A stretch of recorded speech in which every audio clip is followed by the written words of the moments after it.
So let's talk about the first impressions I have of using this R5C. What's up, guys? My name is Ryan Weber, and what am I doing? What's up, guys? Ryan Weber here, and we are going to talk about my first impressions of using this Canon R5C. So typically, we have been using the Sony FX3 here, Sony FX3 there, and also a Sony FX6. Yes, all Sony, but I like to buy things, and so since I like to buy things, I saw the Canon R5C, and honestly, I used to have a Canon R5. Really enjoyed it. I actually think it's some of the best images I've ever been able to produce on both photo and video. Always have liked it. Did not like the overheating, did not like the file sizes. Well, since then, the R5C came out. This big, beefy fan right here, no more overheating. Other issue with the file sizes being too big and hard to handle on the computer, well, Apple came out with this thing called the M1 chip Max. Works pretty good for editing. We don't have to worry about it anymore. So, with all that being said, I said, well, we might as well pick this up. If anything, it's going to take really good photos, and that's never a bad thing. So I went to Wingate University. We've done some videos there. I played football there. It was their spring game, and I said, hey, why not go ahead and test this thing out? I got it the day before and brought it out to the spring game to take some photos and videos. I literally only have the 24-105 lens on it. That's all I had, and wanted to see what the capacity and capabilities were of this camera out there.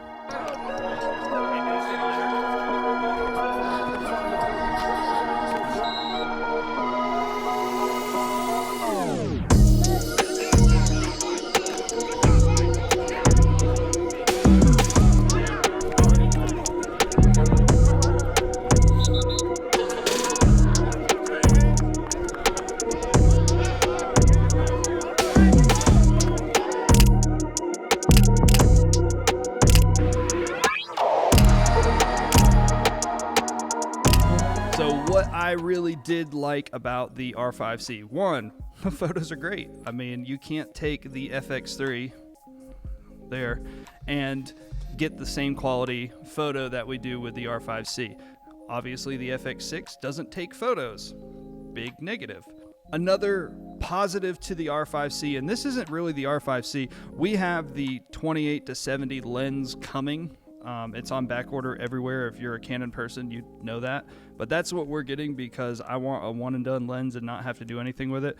But, and I don't know if this is the lens, the image stabilization on these clips being handheld and shooting at 105, I don't know how they're doing it, but like it's really smooth, like as good looking as shooting on a gimbal.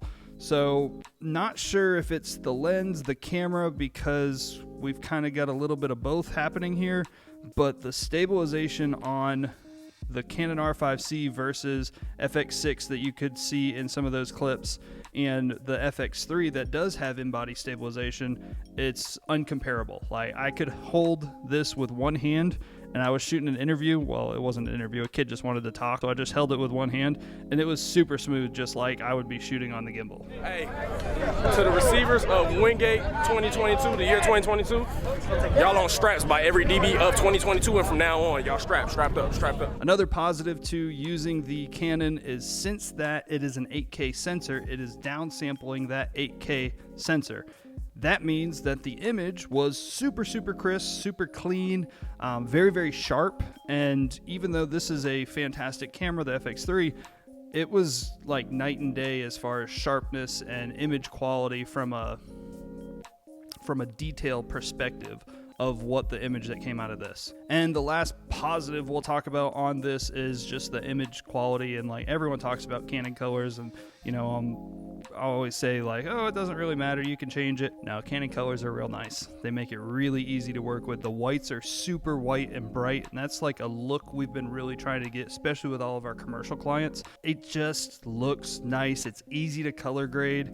You know, you can get a very good looking image, super simple shooting with the C-Log3 profile, and it just seems like we had to work a lot harder getting S-Log3 to look as clean as we wanted it. Now for the negatives. Number one that really stands out to me is that, yes, you do have a photo and video mode. I like that about it. What I don't like about it is it takes like 10 seconds to switch if you're taking photos and then you go over to videos. It's not that big of a deal for me. It is moderately annoying, but I'm usually like, okay, now I'm in photo mode, so that's what I'm thinking about. But if I did want to switch back and take a video clip, I would have to wait like 10 seconds, and sometimes that like scene had been gone, especially when I was out shooting football. The other negative, which is not really a negative to the camera, it's currently that I only have an f4 lens, so I can't really see how cinematic and, you know, how low of an aperture, how much blur we can get by shooting on something that's a little nicer. We have one of the most basic lenses that they come with this camera, and I just can't see as clean of an image as I could with some better glass. I do like it for the image stabilization, but I do know when we get this 28-70 behemoth of a lens, it's gonna look significantly nicer. And the other negative that I could see is that it does have an SD card slot that gets you a majority of the settings that you'll ever use with 4K and all that kind of stuff. But the only other card slot is I don't know if this is a CFast B or Type 2, or it's a CFast card, and those are very expensive, and I don't have any because I have all Sony. And so we have the most expensive Sony Tough V90 cards. They work great, you can get everything, but if I did want to use the full capability of this camera with 8K raw recording, all that kind of stuff, I would have to invest into one of those CFast cards, and it does get pricey. It's like $450 for just one memory card. The biggest negative though with the Canon R5C that I could come up with, because we shoot so much talking head like this, is the audio. We don't have a XLR port. So since there's no XLR port, we don't have as high quality audio as we could be using, just like we're going directly into the FX3 with this microphone. There's just one more step that you don't have to do by using Sony and the XLR cables and adapters and all that, versus going directly into the camera with a 3.5 millimeter jack. The audio is not quite as good. The presets aren't quite as good, or preamps. They're not quite as good, and so you're not going to get quite as clean audio. I know you can have an external recorder and sync it up. That's one step I don't want to do. So we were talking about, hey, if we're doing talking head, the Canon is something we're not going to be using. We're going to be going with the Sony because of how easy and simple the audio is. Now, run and gun stuff, being able to go out, shoot quick, beautiful colors, B-roll, yeah, we're going to probably lean towards this guy. So first impressions on the R5C, do I like it? Yes, I do. I think it's a very nice camera. I love the capability of shooting both high quality photo, high quality video, the no overheating, the no time limit recording like the old Canon R5 had. I do think there are some downsides, and that's why we're not switching systems. We're not going to Canon. We're keeping both our Sony and our Canon based on different types of situations that we're going to be filming. So, do I recommend it? Well, it depends on what you're doing, but for us, we're going to add it, but we're not taking anything away from adding this to our system. Hope you like it. We have a lot more videos coming out testing out this R5C, comparing it with FX3s, the different lenses, all that kind of stuff, taking photos. Cooper behind the camera is going to get out here, show some photos that he does because that's what he does rather than shooting the video stuff. So we'll let him go be an expert on the next video. And if you guys have questions, put them down in the comments, and we'll see you in the next one.